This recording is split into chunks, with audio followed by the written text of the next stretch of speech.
All right, here we go. 3, 2, 1. Boom, and welcome to the Big Honker Podcast, brought to you by Shin Gear. I am Jeff Stanfield with the world-famous Andy Shaver. Yes, sir. Best waders on the market. They are, 100%. Ground's white, so hunting season must be over. Yes, it is. Nice day. We're listening to Sleet and Snowfall at the Big Honker Lodge. Our guest today, boy that must love the winter, from Sioux Falls, South Dakota, Mr. Ben Fujan. Did I say Fujan right? It's Fujan, but I've been called. Fuck that up. Ever did. Yeah, the J's a Y, buddy, but you're all right. Fujan. Fujan. Yep. You can tell it's guest season again on the Big Honker Podcast because Jeff is fucking up the introduction. So Ben, what is Fujan? Where does that? Like Bohemian, Czech. Dad's from eastern Nebraska, so there's a lot of Czech and Bohemian folks in that part of the world. So I know some inbred people from western Nebraska, especially around Grand area, but I'm not going to mention Blake Poppy's name. Yeah. yeah. I've heard that about out there. Yeah, a lot of that going on out there. He's just no square-headed German is all he is. Yes, he is. 7 degrees today is what you told me a minute ago, and you're fixing to go honker hunting this afternoon. It's about 11 o'clock in the morning. It's 11:30 here. 11:30 here. So it's the same as 11:30 up there. So you're going to go honker hunting. What time are you going to leave to go? About 3 o'clock? Yeah, I think we're going to meet at the field at like 2:30. They flew last night at 4:45. Sunset's like 5:38. They flew about 4:45 last night. It was sunny and a little bit warmer, but it's going to be clouds are going to roll in and the wind's going to pick up, so they'll probably go a little sooner. These big kind of late season lazy honkers up here, man, they fly late, especially in these cold days. They just sit. And if you get some clouds and some wind or obviously some weather, they'll go. So it'll be a late deal, but we should have plenty of time. Now, are you hunting them over corn? Yeah. Yep. How much food can y'all possibly have left on the ground right now? Well, we none of it's covered up, and we have zero snow here in Sioux Falls. Zero. We had a bunch of snow in December, and we had one big rain right after that, right around Christmas time, that melted everything, and we haven't had 2 inches since. But, I mean, we're not a huge flyway right here in Sioux Falls. We get quite a few local honkers, maybe 5,000 to 10,000 in the city of Sioux Falls that winter here. But it's not like down there where you got lesser feeds and snow geese feeds that are wiping everything out. So it's smaller feeds, a couple hundred birds in a bunch. And, around here we got some food left in some of these fields. But, I know the Missouri River unit, they get some bigger honker roosts and bigger honker feeds out there, Pier down to Yankton and kind of all up and down the Missouri River. There's some monster feeds, and those big bunches can clean out a field pretty quick, obviously. But we're doing all right around here yet. We've got about a week and a half left, so we'll get through it. Do y'all have ducks still up there? Yeah, we got a lot of ducks. We don't have nothing's That's open, crazy. obviously. It's been closed for a while, but yeah, the Missouri River I heard in spots has got a lot. I personally haven't been over there here yet this year and won't be. But we still there was probably 3 to 4 duck feeds 2 nights ago when I was looking around within a mile of Sioux Falls that were all, if season was in, they were all huntable. I mean, 700 to 2,000 ducks in each one probably. So you know what's crazy is especially the coon asses down Those south. goddamn heated ponds, man. Heated ponds. Those fucking heated ponds in Missouri. Fucking it all up for everybody. But that flooded corn and heated ponds. We're stopping the migration, buddy. But it's the Missouri River in South Dakota that's not froze over and no snowfall. That's what's causing us to have no ducks.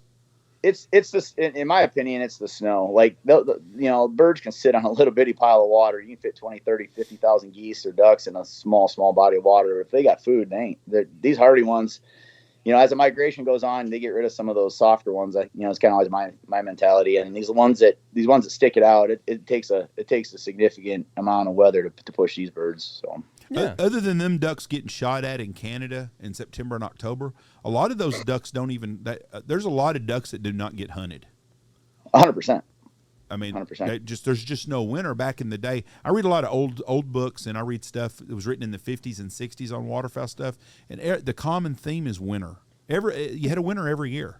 I mean, every single year there was a winter, and it was all winter related. And we just do not. We get our winter in February. It's snowing here now. This is the first we had. Did we have any other snow this year? I think we had a dusting, like Christmas Eve, New Year's Eve. No, I think it was I think it was New Year's Eve. It was New Year's Eve. We had New Year's Day because Falks had to get out. He was going to stay half a day and leave. Anyway, he left a little bit earlier because we were going to get some weather. But that's it. That's it. But it's every year. Last year we had Snowmageddon, knocked out the power grid in Texas. I'm sure if I look back on my Facebook memories, the year before that, I mean, we get our winter first week in February every year. What's crazy up here last year, October 15th to the 19th, we had a foot to 20 inches of snow across a lot of eastern South Dakota, especially that northeast part up into North Dakota. And that was the most snow we had all year by a long ways. It melted by November 1st, and it was about like this. We start snow goose season in a month and a half, and if nothing changes, we'll be able to drive trucks into the spreads at all times, which is absurd. Normally, it's all you can do to get a Ranger in and Baja across there just to get the guys out to the field and this, that, and the other. But, I mean, right now, obviously it's frozen, so you could drive anywhere. But for the most part, if it thawed out tomorrow, it'd be a week of sloppiness, and after that, you could drive a truck anywhere you wanted to, which is just crazy. I went yesterday. We went through our peanut countries, which our goose hunting area is south of my house, about 10 miles. And I come back through last night, and it was right at 5:45, which is prime flight time for the afternoon flights for the birds going to feed and stuff. And I saw maybe 2,000-3,000 birds. Really? And we had 40,000-50,000 birds here a week ago.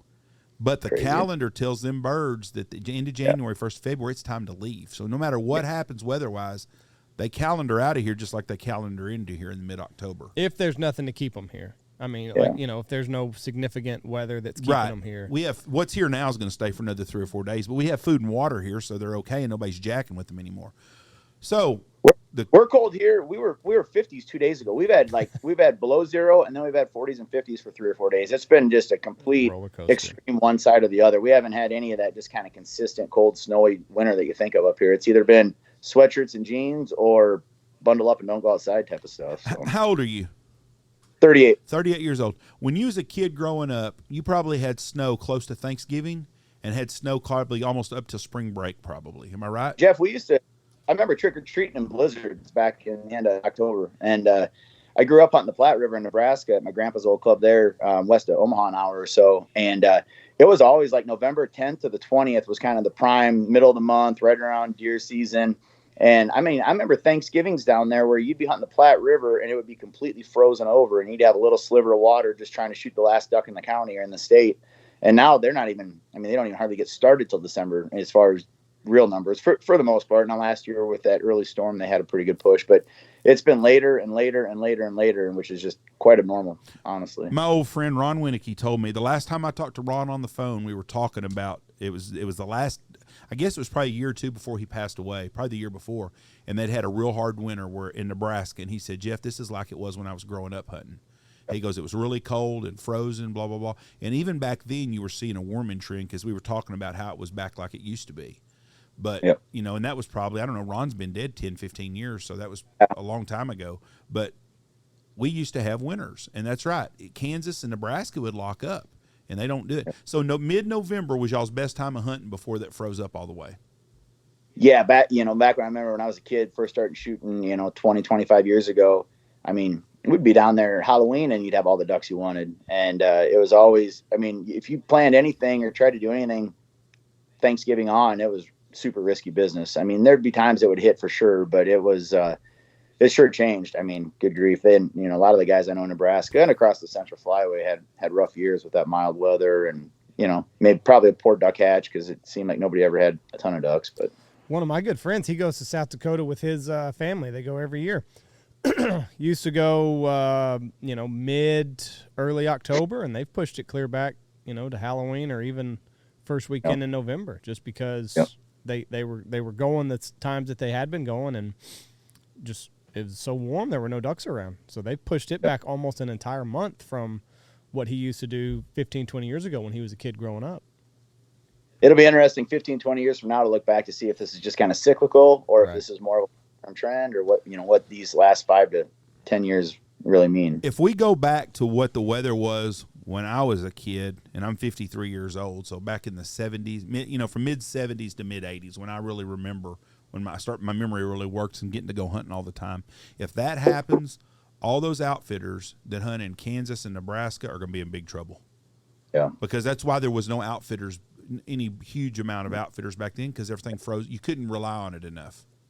Yep. So, well, and that's why I guide duck hunters in the fall in South Dakota, and I most of the time I don't book anything past November 15th, and that's 3 weeks of the season left to go after that. And there's times where, it used to be if you went into early November, you're kind of pushing the envelope a little bit, and now the last few years, it'd be no problem to go later. But I just, it can get slim, and you're one big winter storm away from being in big trouble. So, the guys coming from a long ways away and planning stuff, I don't like to roll the dice quite that much. But I've pushed back. It used to be November 1st to the 5th. Was kind of my cutoff. Now it's like 15th to the 20th, and still feel okay about it. But if you'll remember, it wasn't very many years ago that Canadian outfitters, none of them would hardly hunt after October 15th or 21st. Because they were afraid it was going to lock up. Now they do their whole damn thing. Hell, I saw a video the other day. Somebody at Alberta showed a bunch of ducks somewhere. Yeah. I've heard Alberta's got a lot. I don't know what the truth is to it, but I've heard there's a lot up there.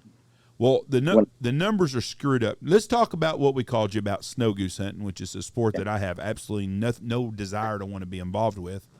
You're going to start snow goose hunting in South Dakota when? In a month? 6 weeks. 6 weeks? Yeah, March 4th is my planned go time. I'm going to head to Missouri here in a couple weeks for 10 days, 12 days, something like that.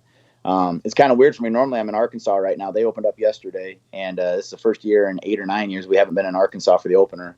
And it's kind of bittersweet. Kind of miss it, kind of don't. There's a lot of headaches down there. But it should be a nice spring if the weather cooperates at all. They had a good hatch, and should be a good year. I'm pretty excited. Now, in South Dakota, when you're hunting, you said you had to ball haul in and stuff.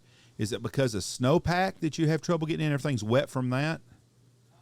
Yes. Yeah. It's normally like the snow melt. And then, we get such a hard freeze up here in that frost line. Once that frost line goes out, it's about, if it's really wet, it's just slop, just soup everywhere. A couple of spreads we put are in pastures, which are obviously a lot easier to get in and out of. A couple of our pits are in agricultural fields, and the one's not bad. The other one's, if it's wet, it's a nightmare. We'll put tracks on the machines and all that stuff. But, like I said, last year, after the first week and a half, we were driving trucks every day. So kind of crazy. And it looks drier right now than it did then. So are you picking up and putting out every day, or are you putting a big permanence? Most of the stuff, we do a little bit towards the end when we get some birds that want to stick around a little bit better. When they come through South Dakota anymore, man, they're going so fast and so hard. And I don't know if it's a pressure thing, which I think it is, up and down the flyway. But we'll chase some late, definitely. But the majority of the first 3 to 4 weeks of the season is, we'll run a couple 2,000 to 3,000 full bodies. We've got 3 different pits that are 34 foot long, heated, got grills down in there. And then we've done a couple sets the last couple years too of like 30, 40 foot of A-frames and set them on an edge or on a fence line or whatever. And I actually had, everybody kind of thinks it's kind of crazy hunting snows out of an A-frame. And it's not my preferred way to do it, but if guys are coming up and we're hunting migrators and all day sits, especially a lot of my clients, they don't want to sit and lay out blinds all day. And I don't frankly blame them. It's one thing for a couple hours in the morning, but if you're going to sit out there all day, you want to be comfortable, turn the heat on, throw some brats or burgers on the grill. And a lot of times snow goose hunting that 10 to 2, 10 to 3 when they're migrating is your best time. And, if you're in the layout blind and half frozen and guys are bored or cold or whatever it might be, if you're out of there, you might miss the best time. So, yeah. So why do guys kind of look at that cockeyed? Most people hunt out of layouts for the snow goose hunting? Yeah. And that being said, the A-frames obviously they've become more trendy up and down the waterfowl spectrum in the last few years. Oh, trust me, I know. Yeah. Yeah. And it's hard to explain. You guys obviously hunt gobs and gobs. I don't think there's times and places where they're awesome. I think there's times in some situations birds just don't love them as much. Mm-hmm. That being said, with these snows, you put your spread out in front of you a ways and you stay off of them. And if you have anything to break it up at all, we really haven't noticed a lot of birds that don't want to work over them, especially if you got some young ones in there. Right. If you keep your overhead covered up well and keep the guys, pretty still, we've had better success probably than what we were guessing when we started doing it. The whole reason we started it was the water was up about 4 years ago in our number 1 pit, and it was on a big pasture on a lake, and the water came up and it covered our access. So it's basically our pit's on an island right now. And we wanted to hunt the property, because it's a good flight line, and that water is a good attractor for them when they're pushing through.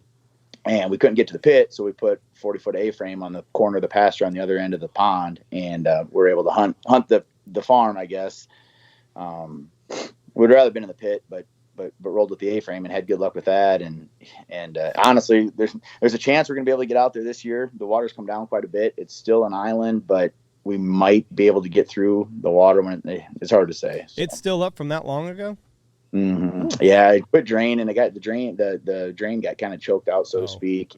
There's been some landowner water right of way problems, and that don't want it running through their ground and through their creeks, and I really don't have any say in the matter. Our few week season there, I don't really have any dog in that fight. So so we'll see. So there's a chance we might be able to hunt it this year and get back in the pit. I went out there last year. I walked across the water in the summer, not across it, but through it, and checked on the pit, and it's ready to hunt if we can do it. If the water comes down, or if it stays down, we might get a spread on that island this year and just ranger through the water to get there. So we'll see. Yeah. See, you don't have to worry about snakes being in the pit and stuff like they would down south. Oh, no. In the middle of summer, sometimes they will be, but that's up on a big hill, so that's a bone dry pit. We've had some muskrats, and if it's a snake, it's a garter snake, something harmless, nothing that's going to bite you and hurt you. What? Okay, so you're hunting from the morning all day long on these snow goose hunts. If they're comfortable. Yep. If they go. Yep. What are we charging for something like that? $300 is no lodging included on that. There's a lot of different options in the area, but it's $300 a gun, and you show up and we'll drive you right to the spot. And you're not putting out decoys or anything, right? Nope. Like I said, we got about 200 to 2,500 full bodies on each set, and then we kind of set it for each, where you can hunt different winds out of it, and then and once we get some birds to start sticking and get some younger birds and some of the flocks as that migration progresses, we'll start running some feed fields and go chase the feed in the morning for a couple hours, and then go sit in the pit for the day, something like that. What is the group? Do you have to have a private group to book a hunt with you on these? Normally, I like to. I will definitely do some mixing, but I like to have guys get 5 guys or more. I'll try to keep them separate. I don't love doing the mix thing. It definitely can work, and it does work. But I try to keep groups on their own if possible. So if someone calls you and they've got 5 guys, do you have any room available left this year? Or you booked up? Yeah, we got a few. We got a little bit. It's obviously getting a little full, but yeah, there's some room yet, and it kind of is funny. Like every year, come February, March, your phone just kind of starts going off the hook too, because guys get the itch. They see some big shoots in Arkansas or whatever. Guys have the schedule free up, and then inevitably February, March, you get some last minute calls. But yeah, I've got a few openings for sure. I haven't ran a conservation hunt in 15 years. Probably, is that right? Okay, have you ever? A long time ago. That's how long it's been since you've been out of school. I did a few way back in the day. When Luke Musgrove worked here, we did one. Oh, I did. That was the last one we did. So, I know Ron would just go out and kind of piddle. Yeah. When did you graduate high school? 2006. 2006. The last time I ran one was in 2003 or 2 then. How did it go? That's why I quit doing it. One day we had a ton of geese here, and we hunted one morning, and we didn't even see a fucking goose. They left overnight. Oof. And that was the end of my deal. I said, I ain't doing this shit no more. So that was the end of it. It's not for everybody, man. It can wear on you, because nobody wants the hunt to go better than the guides do or myself. Right. Like, we don't go out there. We're not in the business of going out there and just staring at empty skies. And we want guys to have a good chance, and we want guys to have a good hunt, and like all good outfitters do. But that's snow goose hunting. You'll kill 100 one day, and you'll kill 5 the next day, and you'll kill 55 the next day, and it's just there's a lot of extremes, and they're probably more weather dependent than any duck or Canada goose that I've hunted, as far as. If you got good birds around, no matter what the weather is, you can put together probably a decent duck hunt, decent honker hunt, or Canada goose hunt. With snows, you get a dark, kind of low wind day where they don't fly well, or if they sit out in the field all day, or they don't like your you can get your dick kicked pretty quick on these things, obviously. So. Well, and the margin is it's skewed based off what people see on social media. You can take 5 guys out and go shoot 15 greenheads, and they're happy as shit. But if you take 5 guys out and you shoot 10 to 15 snows, it was a failure. 100%. Everybody sees all the big shoots on social media. In Arkansas, I opened up yesterday. I heard of 5 or 6 really, really nice hunts down there, and everybody's like, "Oh man, they're pounding them." Well, what you're not hearing is the other 50 that killed 10 or 15 geese or 20 geese or 5 geese. I mean, I know some of the best guys in the business yesterday struggled, just luck of the draw. Plane screwed up the feed the night before, somebody downwinded them, et cetera, et cetera, et cetera. It's hunting. And it's hunting, and there's a lot of variables on the snow goose side. But Andy, you're 100% right. Like, and I tell guys when they book, there's definitely a chance it's going to be a big hunt, but I say more realistic is that 30, 40 mark is a good solid day. There's going to be days worse, and there's going to be a lot of days better. But I try to create some realistic expectations too, because I don't want guys coming out with a notion that if they don't kill 100, it's a terrible day, and that's just there's a lot of guys who hunted a lot of snow geese and I'd had 100 per day. So we went from 5,000 birds one night to 0 on our roost lake right south of the field. So we figured, well, this is a good shot, and that was my last one. And I've never booked another one since, because I don't like that. I don't want to, but I'm also not in an area that's going to have a big migration coming through. These birds were just the snow goose. I mean, there was a few birds coming through, but like the guys in Arkansas, I know a lot of guys that go to Arkansas for the conservation hunts, and I know a lot of guys that don't do very good. And I know some guys have a really good hunt, and I tell them all the time, book a 3-day hunt. Your chances in 3 days of getting on one good hunt are really good, but your chances of having 3 days of shooting 100 birds probably aren't going to happen. Don't kid yourself and think just. I've had 3 calls in the last 24 hours here, guys wanting to book hunts. Like, I'm not doing conservation hunts. I tell everybody, go north, go Missouri, Nebraska, South Dakota, North Dakota is where you want to go. The one thing nice about South Dakota and then through North Dakota as well is they kind of bottleneck through eastern South Dakota. They come up, they get over to Tennessee, Kentucky, Illinois, Indiana, and you get that far east bunch of the Central Flyway or the Central Flyway birds, and then you've got the Texas, Oklahoma, Kansas birds that come up, and they kind of funnel through obviously Squaw Creek there or Los Bluffs in northwest Missouri, and then through the Rainwater Basin. And then pretty much every goose in the flyway comes from the Missouri River in South Dakota to I-29. Basically every goose in the flyway comes through there at some point. And so we're kind of strategically got our spots there where good flight lines, good migration corridors, and it helps with that for sure. I'd like to see that. I think it would be really interesting to see all those birds. And I don't care about shooting a snow goose, but I would pay $300 to go sit in a heated pit and spend a day with my friends. And if we shot one goose or shot 100 geese, I could see where it would be. You make the most of what it is. Where else can you spend $300 and be entertained all day long? That's right. And the spring is awesome because, you've got up here, you've got ducks everywhere. You got specks everywhere. You got lessers. You got fat boys. You've got short. Whatever you want. Everything's migrating north and loafing around and flying around. And there's nothing better than a spring day, 50 degrees and sun shining and geese flying. And it's just a cool time of the year. And, it takes years off your lives being a snow goose guide, but the upside of it is pretty cool too. It's a lot of fun. Do you see a lot of other birds in the decoys all morning then? Oh yeah. Yeah. And you get a lot of guys that aren't able to spend as much time in the outdoors as we are. And, you see specks coming in and the guys get all excited and you kind of, hey guys, these are white fronts, can't shoot, but let's just watch them, see how close they'll get. And that kind of goes into the trouble too when you get snows mixed in with lessers or speckle bellies. Our rule is we just don't call the shot. Like, it's just inevitably you'll have 5 or 6 specks off to the side of a spread or a side of a flock coming in, and you call the shot and they want to go right to the front, right to where you're shooting at. And it's just kind of our rule is my guides and myself. Like, if there's specks or lessers mixed in with the snows, which happens a lot, at times. We don't even mess with it. It's not worth the risk. And So is there a number, like when you're looking at the snow goose flock, if it's less than 5, are you still good? Or if it's any at all, you're like, let's just pass.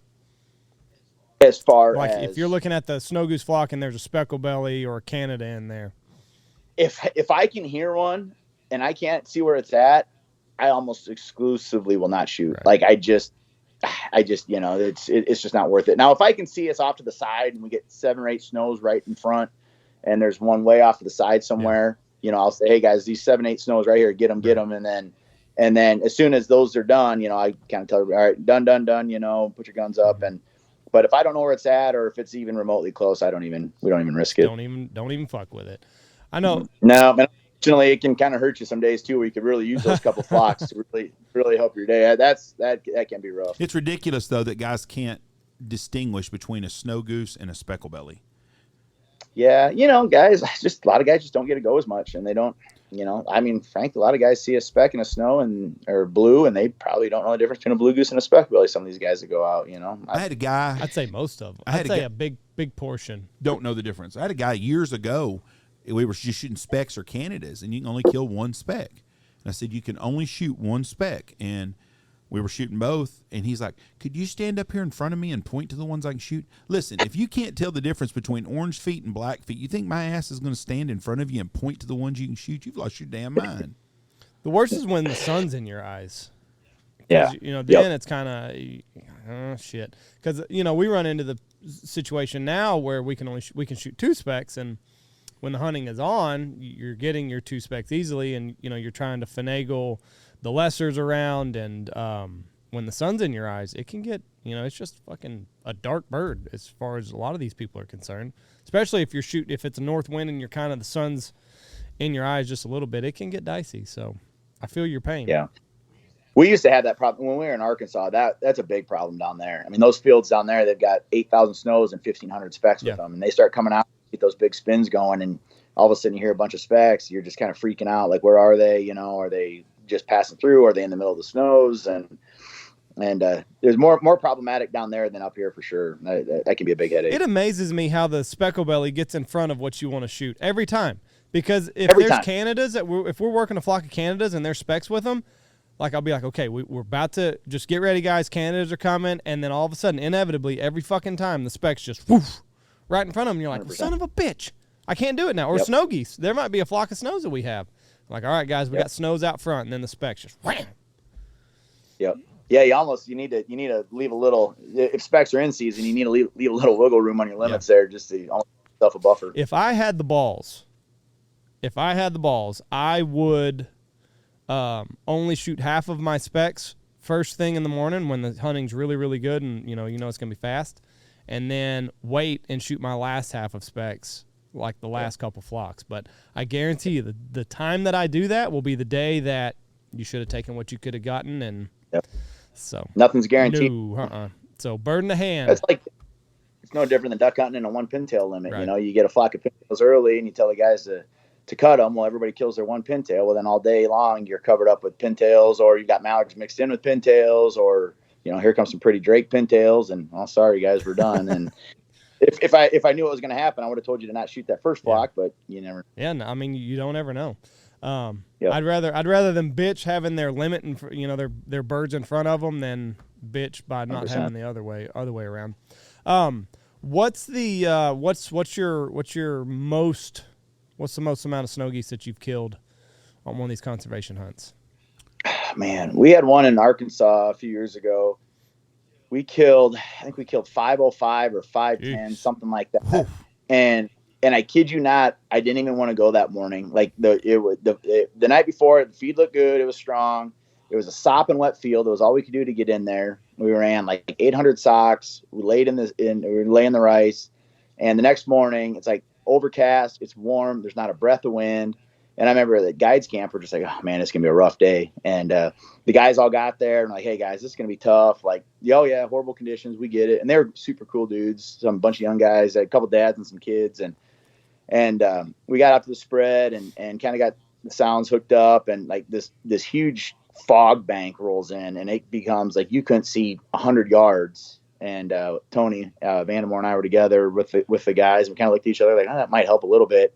And they started coming out of that fog, and it was as fast as you could load it for 4 hours. Wow. And we were laying in whites, and I had my white Grundon bibs on, and I set my gun barrel across my bibs, and I smelled something, and it was the gun barrel was melting the rubber and softening up the rubber on those. How many shells you shoot that day? I have no clue. We had shells brought out to us 3 times. We had one of our guides that was out scouting, and he basically just started watching or listening because he couldn't hardly see anything, and we'd call him, and he ran us shells 3 times. I bet we each shot, I don't know, case maybe 8, 9, 10 boxes. I have no idea. It was a lot. It was a lot. And that was one of those days we didn't even expect anything. I mean, honestly, it was weird. Now, South Dakota used to have a 20 bird limit, and a long time ago, and not 6-7 years ago, we had a 20 bird limit, and we chased a lot of feeds there for a few years, good hatches. And there was a lot of days that we'd shoot our 120 or 140 or whatever we had for guys. and we'd have to stop, and they would just pour to you for the next 2 or 3 hours when you're picking up. And some of those days could have been absolutely monsters too. I would have that 500 bird hunt in Arkansas was awesome, but it was far from the best hunt I've ever. What best out one of 500 birds? Somebody's if I don't ask this, someone's going to grill me. How many bands did y'all kill? Any? Zero. That Zero. doesn't surprise me at all. Does it you, Andy? No. I mean, did we kill a banded bird this year? We didn't kill a single banded bird this year. And the year before? I'm not lying. I didn't swipe anything. We did not kill a banded bird this year. Zero bands this year. I didn't think we did. When I started hunting snows. I mean, I've hunted them since high school, but got real serious about it like 05, 06 when the first two-piece Averys came out. We started chasing them around with Tony and a lot of those guys.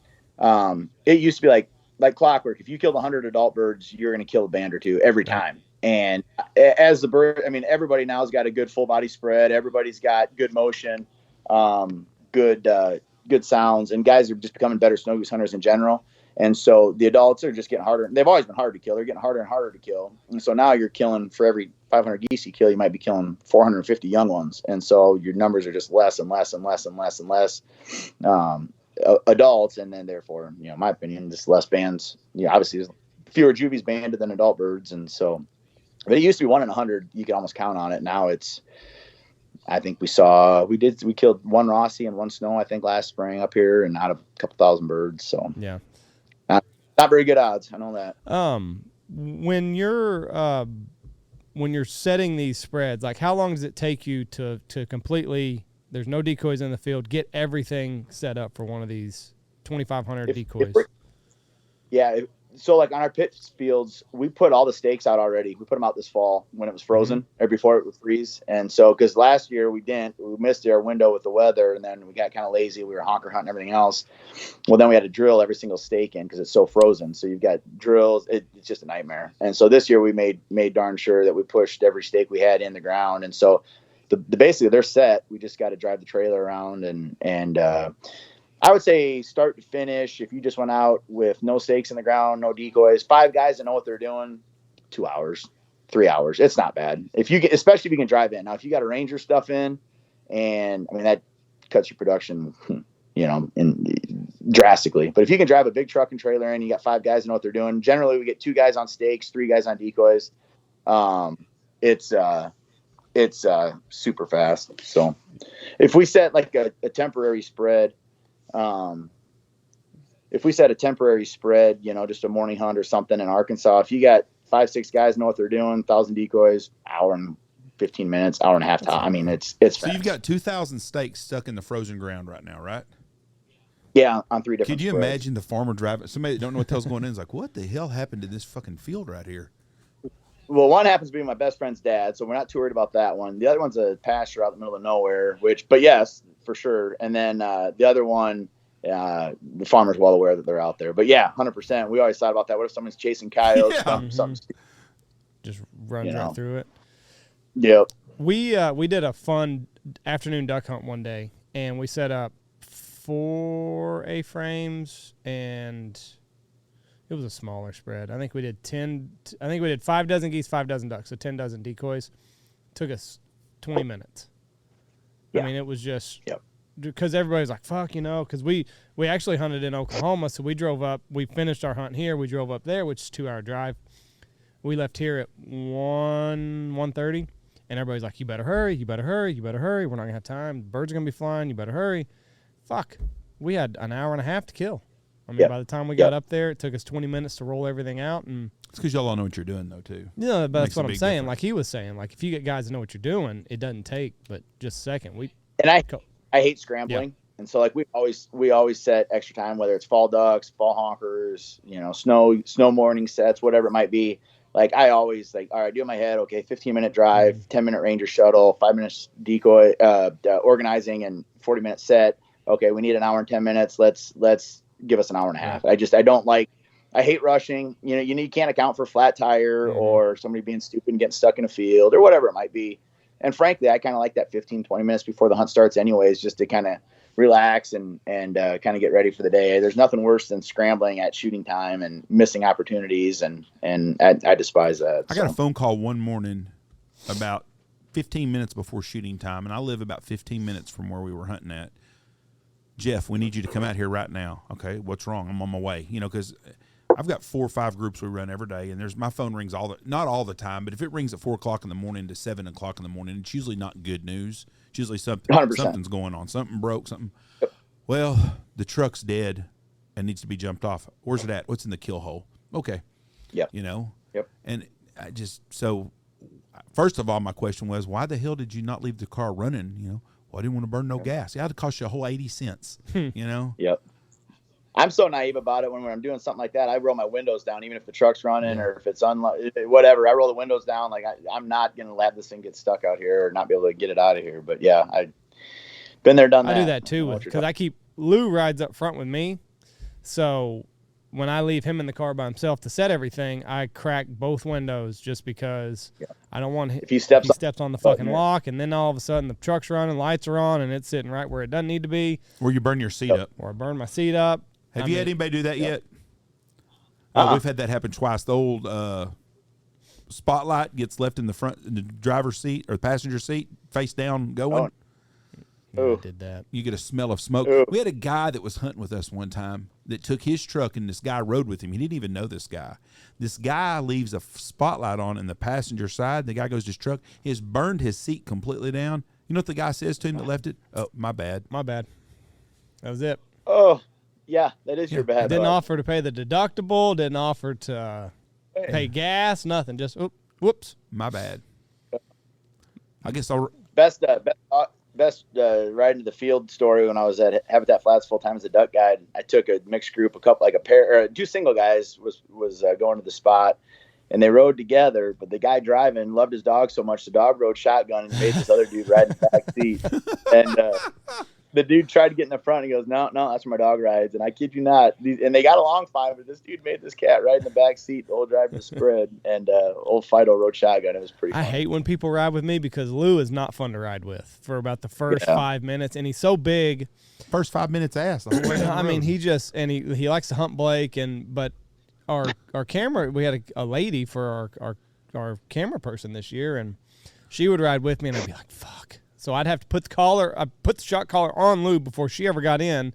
And luckily, I mean, I could just beep him and he's civil because he knows the collar's there. But when it's just Blake, I'm like, do whatever. But I hate when people ride with me because he is all in their grill. He doesn't listen. Yeah. He's too big to yank around. So put the collar on him. Yeah. Even when he rides with me in my truck, he gets right up in my face because he puts his feet up on the console, and then he puts his head on me. He wants me to love on him and stuff. And the next thing you know, he's in front of your face between your face and the fucking steering wheel. And I'm like, get the hell back! But I can't imagine making someone ride in the back while the dog rides in front. Oh, it was good stuff, man. It was fun. Almighty. We had a group of guys. It was a group of guys, and every one of them had a dog. I think one guy had 2 dogs. So it's a private party. This was this year, that private party that everybody in the group brought a dog. There's 6 people. There's like 8 dogs. After Jeff had told the guy, we're not taking more than 2 dogs in the field. I prefer not to take more than 1. It's probably going to be a clusterfuck. Anyway, we got another group of guys that are not with them, and they're all sitting out under the porch one evening. They're drinking, having a couple beers, a couple cocktails. One of the guys from the other group, dog, gets out, runs to the other group that they don't know, and, they're like, hey, fucking with a little bit and petting it. And the guy with the dog walks up, and one of the guys from the other group's like, hey, hope you don't mind, petting your dog here. He's like, yeah, don't touch my dog. Like, okay. Can you get your dog away from me then if you don't want me touching it? Like, what is this? Some sacred fucking cow? He ran up to me and it's a dog. I'm going to pet a dog. He's like, hey, you mind if I pet your dog? Oh, absolutely not. Don't touch my dog. It's like, well, get fucking control of your dog and put it in the kennel to where it's not running underneath my feet. We could do a whole nother podcast on hunters and their dogs, clients and their dogs. Oh, you can tell a guy his wife's got a fat ass. I've said this 1,000 times. But if you say something negative about that dog, that fucker gets all pissed off. Man, and the guys ask me to bring dogs, and it just makes me cringe. Now, there's a few that are all right, and it's just, I've seen it, you guys seen it, ruin hunts or ruin guys, their experience, or, it's just like, why?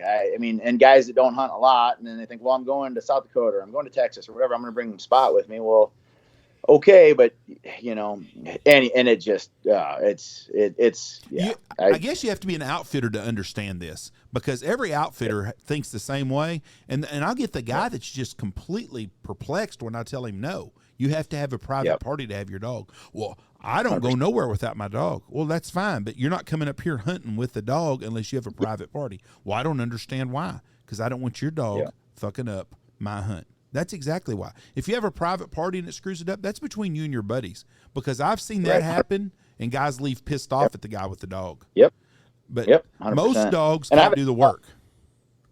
Yeah, and we've had to take dogs to the I've had guys, and I'm sure you have too, say, hey man, let's take the dog to the truck. It's just not working out. It's not safe, or it's hindering the hunt big time. Like, it's just not happening. And most guys understand. If it gets to that point, they know it's going really poorly. But I just can't.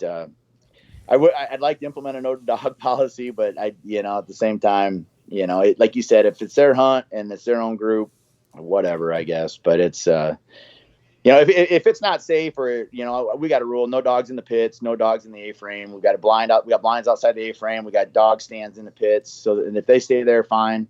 But I don't want dogs around guns, and I don't want dogs. My question I always ask is, I don't care if the dog can do the work. Is it steady?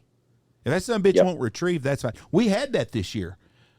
I'm watching the field one day hunting, and I noticed this dog run out to this goose and then turns around and comes back. And I'm like, what the fuck is going on? Senior hunt test level dog. Yeah, the guy, he's a senior hunt level list. Well, they obviously didn't use live birds when they taught this dog how to mark and do things, because he could not retrieve for shit. And then then after a while, I felt bad for the old boy. I did too. He got bad. He got out there with his dog and line him up and shit. And old Rex is going to go get the bird and shit, and he can't do the work. And his buddy. And then Andy's got Lou out there, and Lou's picking up all the chickens and bringing them back. And them buddies that are like, he paid $5,000 to get that fucking dog when he was a puppy. Well, guys don't put their dogs in a situation to succeed. They've 100%. Thrown bumpers for them. They knock that out of the park, and then there's a learning curve whenever you're doing the real thing. And if you've only done the bumpers, or if you've only done a dove or a teal back in mid-September, if that's all your dog has done, and then you bring it out into a goose field, and then say you do sell a speckle belly. Speckle bellies can be aggressive. I've seen them stand up on dogs, and they get their wings out, they hiss. If your dog's never seen anything remotely close to that, well, fuck yeah, it's going to, 9 times out of 10, it's probably going to turn around and run back to you. Well, and not to mention, there's probably 6 to 12 guys shooting. There's a lot of noise. There's just a lot going on. And then, like you said, when you get an aggressive bird, they're setting them up for disaster, 100%. Yeah, I mean, it literally is. It's sensory overload. I mean, if you got 10 guns and your dog has only gone with you on a dove hunt or a teal hunt with 2 of your buddies, I mean, now all of a sudden you've got 50 dozen decoys out there. It's sitting in an A-frame. It's sitting on the corner of an A-frame, or it's sitting in its blind, or whenever we hunted out of holes, it's sitting in a hole, which no dog ever does unless it hunts out here. The dog is not in a position where it can succeed. But I mean, I had multiple guys. Oh, it's senior hunt test level dog. I'm like, okay, well, we'll see how it works. All of them, the guys had to walk out with their dog to retrieve the bird. Kind of my experience, if a guy comes up to you and is like, oh, I've got this master hunter field trial, he's a triple X, blah, blah, blah, blah, blah, blah, blah, blah, blah, you guys are in for a treat. 9 times out of 10, terrible or not worth going. If you have the guy that comes up to you and just says, hey man, I got a dog, I'd like to bring tomorrow, he'll be fine. Most of the time, he's all right. Yeah. Or even really good. It just seems like the guys that brag on him, you guys know, don't brag on your dog, you shits on the carpet. Isn't that the old saying? But yeah, you could go on and on and on and on that. Most of the guys, well, I can say this much. At the end of the year's over, I'll have 2 or 3 dogs that'll come through here that the guys will actually say, that's a really good dog. I don't mind hunting with him. But we're in double digits of dogs that the guys will say, I can't believe that guy actually brought that dog on a hunt around other people. The last 15 to 20 years doing this, I bet I can think of maybe 10 to 20 dogs that I'm like, that dog helped the hunt, was great to have out there, did not bother a thing. The rest, just rather not.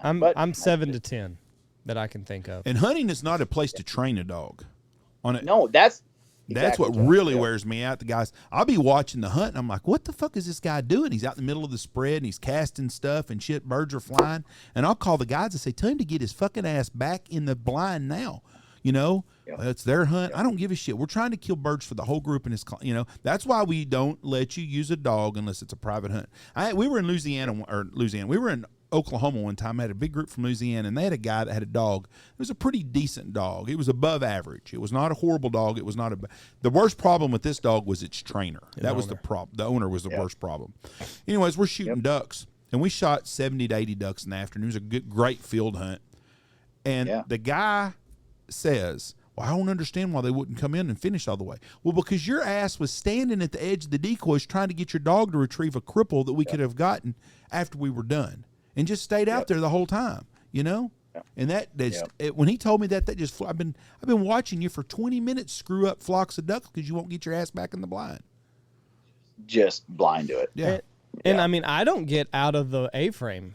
I don't leave my spot to send my dog. Like, it just, I open the door and I grab it from it. Exactly. Go do what you do. Like, now if on its, obviously if there's a sailor way the fuck out there, I'll obviously get out there and kind of help him. But unless he's just totally out in idiot flats, I sit on my fucking bucket and let him do what he does. Yep, 100%. And that's what's cool about the snow goose side is it is a great opportunity for a dog. Like, just because white birds, there's usually sailors, inevitably, and they can see them forever. So I'm excited when I get when I have my young dog or whatever. I enjoy they make you look like a hero, so to speak. You can see a white bird from 500 yards and it's really nothing impressive other than the dog's just making a super long retrieve. Yeah. But for confidence of a young dog and whatnot, it's a good experience for sure. One more question before we get off of here. Sandhill cranes, do y'all have a lot of them where you're at in South Dakota? No, buddy. I don't know that I've ever killed one in South Dakota, to know the truth. They come along the Missouri River in that central corridor pretty good in the fall. And the guys out there get on them pretty good. I'm up in the northeast corner during duck and honker season, and then we get none on that eastern corridor. I've shot plenty in Saskatchewan and all that stuff, but I've never. They come through heavy in the central part, right along the Missouri River, and then in the springtime, the kind of the general rule in the spring is if you see cranes migrating, your snows are about done, and so. Really?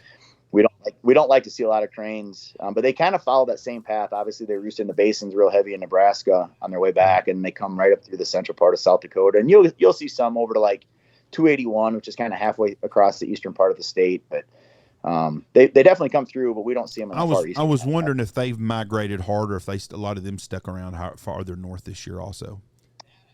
We don't have any here now. I don't know. I saw a picture in Nebraska last week with some standing on the ice, and I have no clue if that was from like last spring or if that's a recent one. I don't know anything about it, but I'm not sure about that. I know about as much about a crane as I do about big game hunting. I'm not very good at either of those two things. So if you see cranes, your snow season is just about done. Is the general? Generally, they come up behind them. Really? You'll get some that won't, they'll come early, but that's kind of our unwritten rule. The guides will be out and there'll be a group text and they'll be, oh crap. Saw a flock of cranes, get the stuff picked up, but it's not ironclad, but it's kind of generally a pointer. If you start seeing them come through pretty good, it's wrapping up pretty quick. We get the big crane push here around March 8th or 9th. They'll start coming through here in big waves from the south.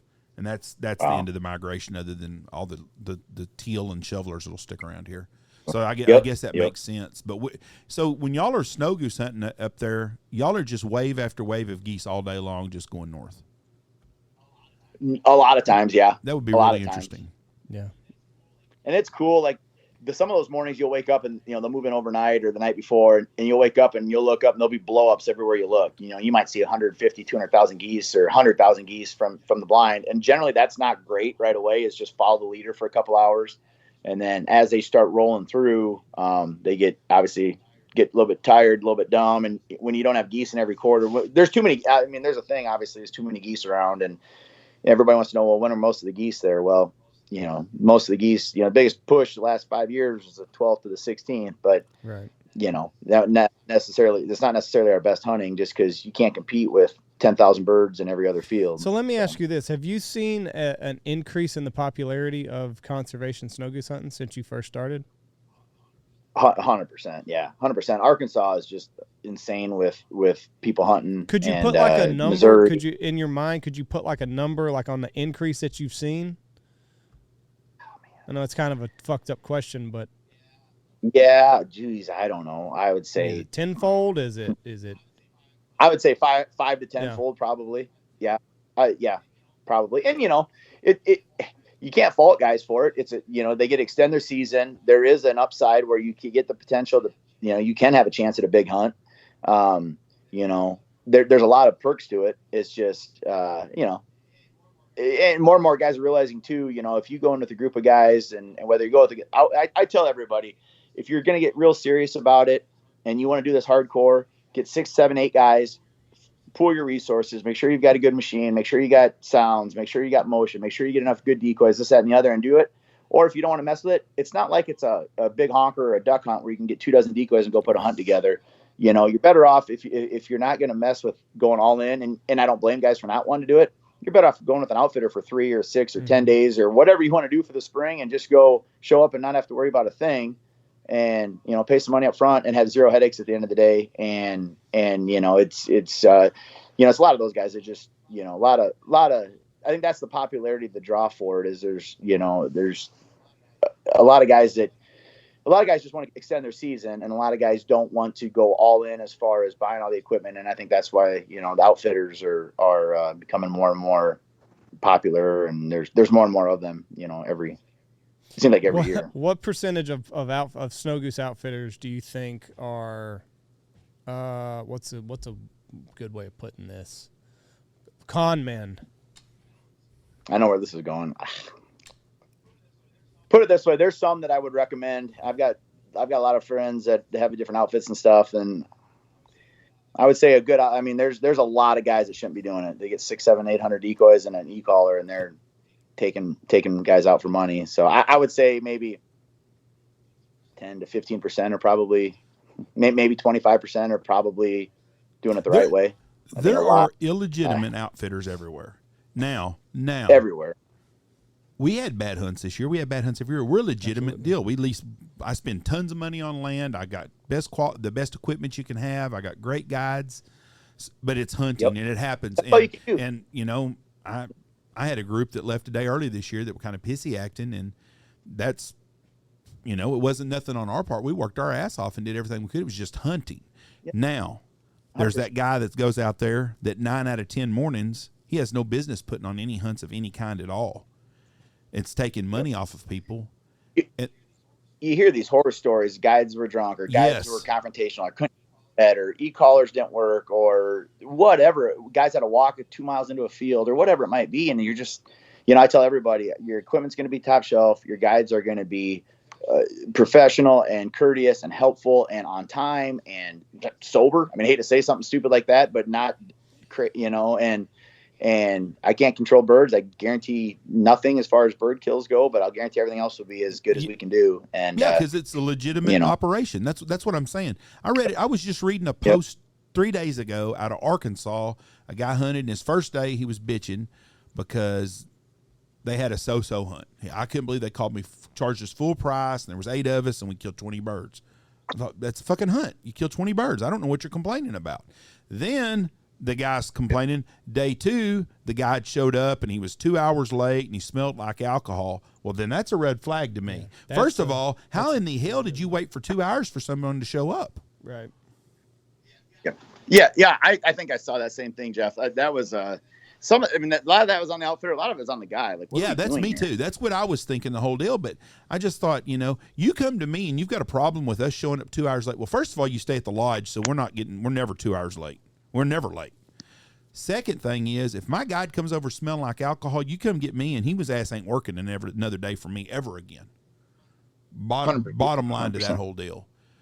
But I think sometimes customers' expectations are more than what can. We had a guy here the last week in the season, so we're going to shoot a limit, right? Everybody's going to shoot a full limit, right? Probably not. It's the last weekend of season. It's not going to happen probably, and it may. Who knows? You never know. But if that's your whole basis for booking a hunt is just to shoot a full limit, you're missing out on so much. 100%. It's like the guys that call on a snow goose hunt and say, "How many cases per guy should we bring?"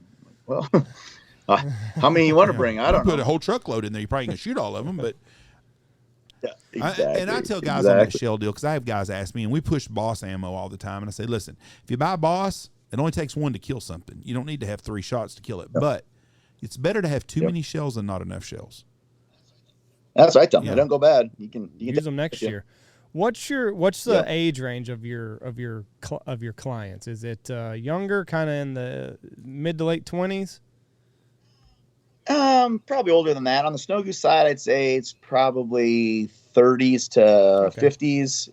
On the duck side, 30s to. I got a lot of older duck clients, 60s and 70s, guys I've taken a long time. They may come on a snow goose hunt, they may not. They like the duck side of it a little bit better on the, seems to be a little bit older on that. But snow goose, a lot of 30s and 40-year-olds, some 20s, I guess. You notice the older guys are easier to get along with? I would say yes and no. Not necessarily. Not necessarily. Yes and no. I've got some of my worst guys have been older guys, and it's not necessarily, you guys have seen it. It's usually one guy in the group if there is a problem. I'm so lucky. Like, most of my guys are repeat guys. On my duck side, it's like 95% repeat. And so, those, it's just like buddies coming out and like hanging out and having a good time. And I know those guys really well. The snow goose is a little bit more of a turnover and get newer faces and stuff. But the majority, I have had very few issues. But a couple of my worst guys have been single guys that have been one guy. The group might be great, or 4 guys might be great, or 5 guys, and 1 or 2 guys are hard to handle. But that's part of the game too, and you kind of got to have the right personality for it on the guide side of things to not get completely walked over, or at least make sure you keep it safe and as positive as you can for everybody. My favorite clientele that we have from a state is the people from Louisiana, because they're they're hunters, and they appreciate being outside. They appreciate being outdoors, and they hunt. The worst client I have is the guy who thinks everybody's going to cater to him all the time. Just hands down, everything at all. I don't have a lot of problems with the flat-billed young guys at all. A lot of people will be like, most of those guys groups we have are pretty good guys. They fall in line pretty easy with whatever's going on. Like, they're usually pretty easy to talk to, and they're very open-minded to whatever's going on. They want to have a good time, right? And they're usually pretty good, but. We run a lot of repeat business, and it's like you, when my regular guys are here, and we have somebody here every day that's been hunting with us for 15 to 20, 30 years, some of them even. It's not like having clients here. It's like having part of your family here. You have stories, you know everything about them, you visit a lot, and it's just a whole lot different deal. And then we've got a lot of new groups that have become like that I really look forward to.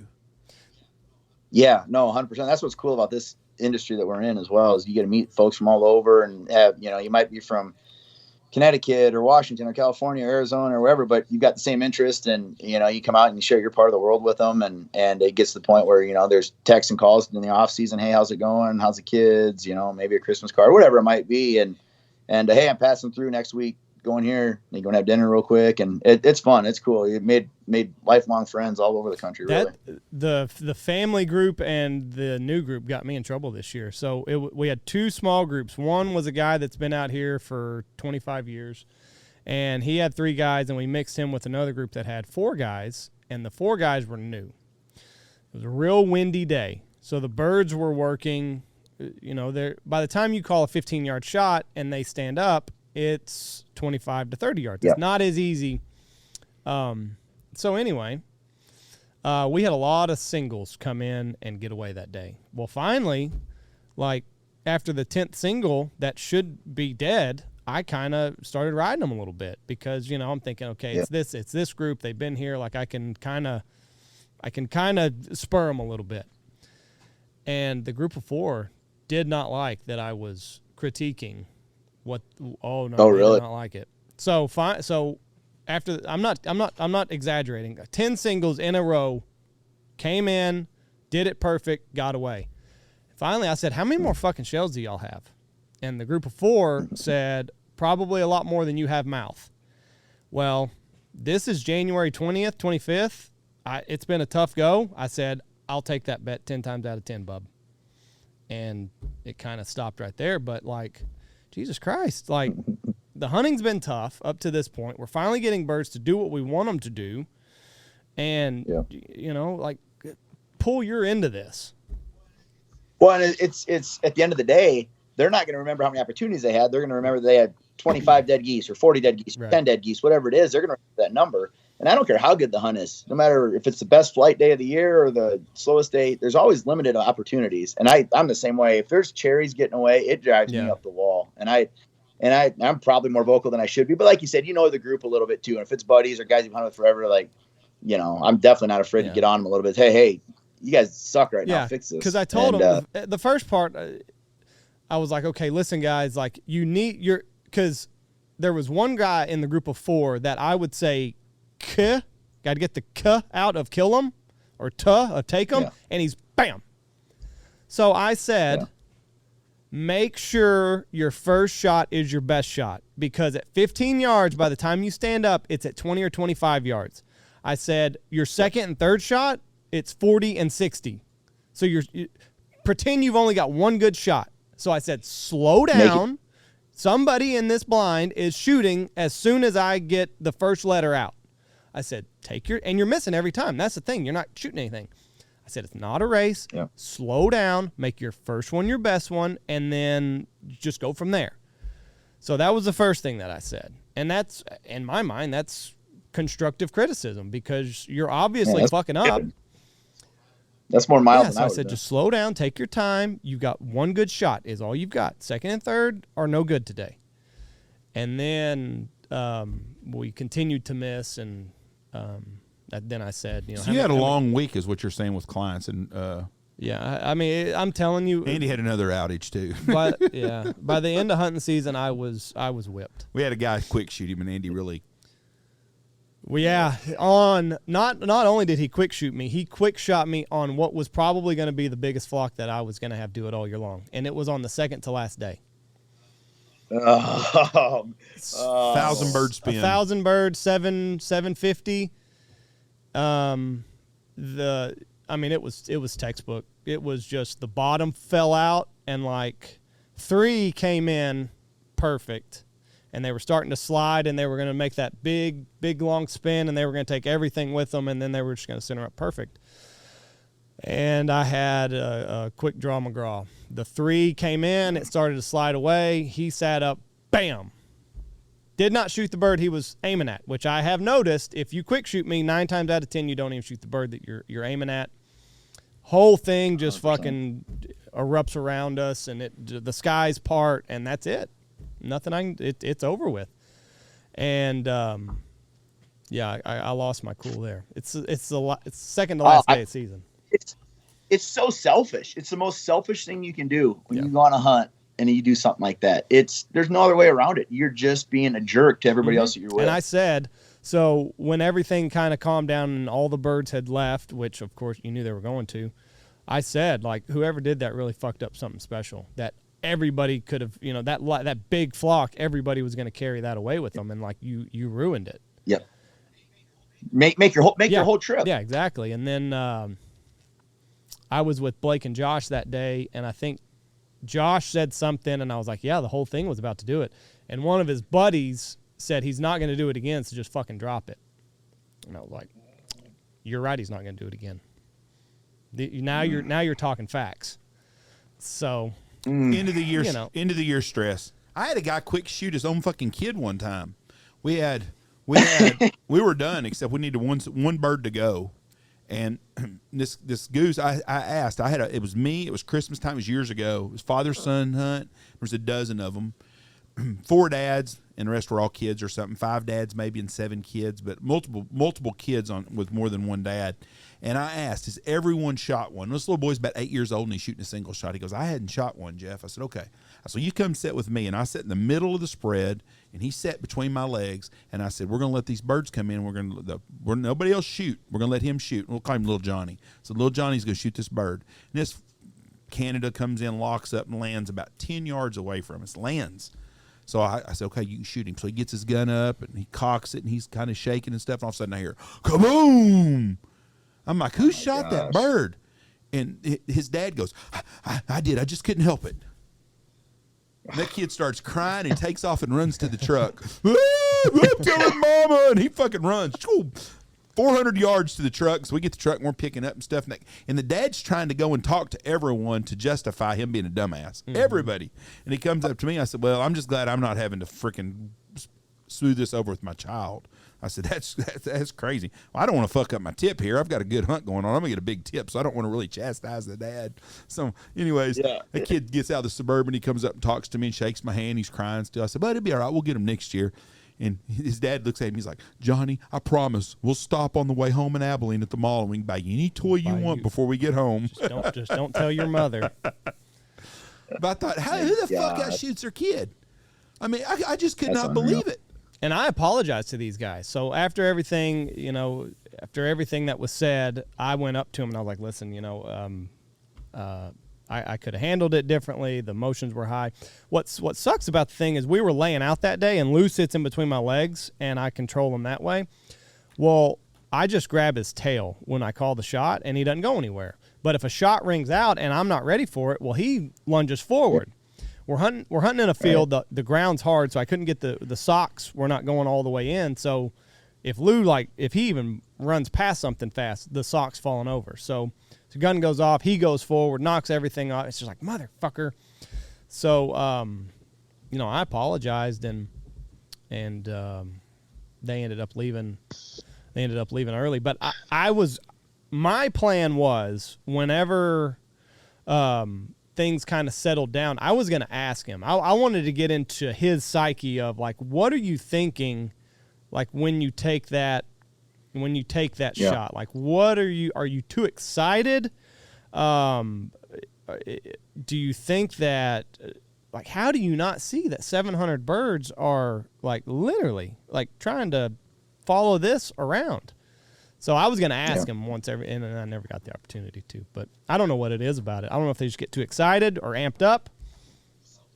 Selfish. I don't know. Maybe it's guys that have never been told no their whole life and you can always get whatever they want. And I don't know. I've always often wondered it. And, you see on the duck side, which is not as big of a deal, but still you got 20 ducks coming and one or two comes right in out of nowhere. Well, guess what, guys? I'm there for a reason. You're hiring me for a reason to do the best I can. I want the best chance for everybody. And if it's a single or a pair and there's nothing else flying, I'll tell you to kill them.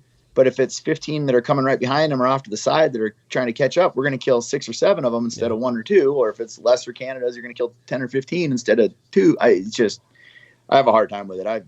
That's probably my biggest pet peeve. And it's every day I'm up front early about it. Before the hunt, hey guys, I'll call the shot, do my safety spiel.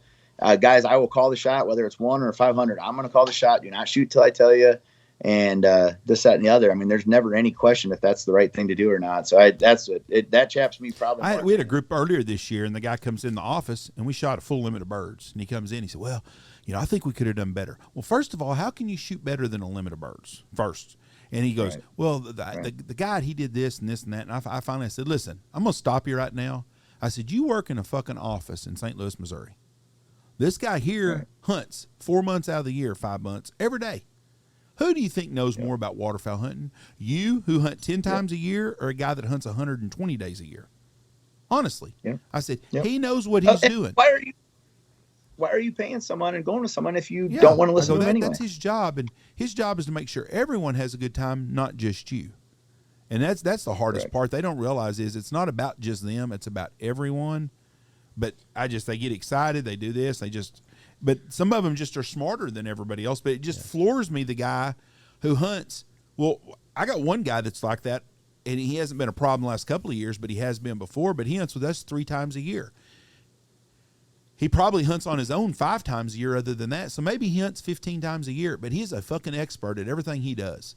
I'll bet you when he goes to church on Sunday, he knows more than that preacher does who's talking. It just blows my mind. Yeah. Well, I appreciate you being on here, Ben. I know you got things to do. You're a busy man. You're going hunting this afternoon. Tell everybody how to get a hold of you if they want to come book a snow goose hunt in South Dakota. Best thing you can do is just give me a call or text 605-940-5550. And I would love to chat with you. And love to have anybody out. And Andy and Jeff sure enjoyed it, guys. Thanks for having me on. And the pleasure was all mine. Heard a lot about you guys and have followed the podcast for a long time. So happy to be a part of it. We appreciate you coming on. It's been a pleasure talking to you. Good luck this afternoon. Hope that you get after them. And then 6 weeks from now, you'll be schlepping snow goose decoys around. So good luck in that. And you guys get bored and want to come north this spring and come sit up there and do nothing and bitch at the guy for not calling the shot right. Come on. That's the last thing I would do is bitch about doing that. Yeah, Well, I appreciate, sir. You have a great day and stay warm. And God bless you, man. We will. Thank you. We will. Bye. bye. Yep, we'll see you. I hadn't lost my touch there. It's been when I was setting all this up, I was thinking, oh shit, it's been a couple months since I've done a Skype. What have I fucked up on? But evidently, it's like riding a bicycle. Yep. Jeff. Once you learn how, we'll start having 3 per week. This next month of February, we might have 2 some weeks just because some of us are gonna be traveling a little bit and we're gonna be in and out. That would be Jeff. You're going somewhere in February too. With Jeff. Okay. Well. But other than really, I mean, we'll be able to get everything. We should be able to get them all out. Weather. This next week's going to be the only tricky one because you're taking a early vacation to a tropical paradise, which I'm staying here. Well, there, good. But anyway. So if it's not done, it'll be on Andy's fault. Our problem is going to be the weather this week. We have enough scheduled to get us through next week if weather's permitting. I did see now that the low is 6 degrees now here Friday morning. That's what I'm saying. You were wanting them to come on Friday, but we don't know if we can get anybody in the well, studio I mean, Friday. it's just it's weather permitting. So tomorrow, it's gonna only be 22 and snow all day. So I don't think the roads are gonna get cleared up enough. We may not. We're just going to play it by ear. If we play it by ear, we'll have a full schedule out next week. If not, we'll have a half a schedule out next week. Anyways, we appreciate. What's half of 3? We're going to do a podcast and a half. Well, no, but we'll have 1 or 2 done for next week. Anyways, I appreciate everyone for for listening to us. I appreciate all the downloads. Please check out our sponsors. Got some new cool things going to be coming out soon. That's really basically it that I can think of right now. I know all you guys up north are laughing at us over our 2 or 3 inches of snow and 22 degrees, but remember last year we had to cut the power off the whole state after a couple of days. So don't laugh. For the greater good of humanity. Yes. We were selling our power to the East Coast. Yeah. Bit us in the ass. If we lose power this time, I'm getting a Jenny. I'm going to hook it up to my house. I might even do solar, Jeff. I've got people coming to talk to me about doing some solar at my house. Well, I'm going to wait and see. Well, I'm gonna have them come here when I get back to get them done. I've got a consultation with them. They're going to come sit and talk to me about doing the bill. It actually looks like a pretty good deal if what they're trying to sell me is the truth. Did you know more people die each year from solar than they do from coal? I have. Explain to me how. They fall off the roof setting them up. Well, yeah, there ain't nobody going to get their own coal. There's more people die installing solar panels than at a coal mine, is what you're saying. Oh, well, I'm not going to be doing either one of those. Someone will be doing it for me. Anyways, it's just a little joke, Jeff. Okay, well, thank you very much. You're not very funny You're sometimes. supposed to chuckle. There you go. All right, thank y'all for listening to us. God bless y'all, and we do appreciate the downloads. Have a great day. Go check out all of our wonderful sponsors. Check out what went out. Oh, check out Dirty Duck Coffee, Lucky Duck, Boss Shot Shells, Dive Bomb Industries, Pacific Calls, Shin Gear, Raiders, Steak Plains Meats, Looking Glass Duck Club Podcast, Gun Dog Outdoors, Bang Tail Whiskey, and Stanfield Hunting Outfitters.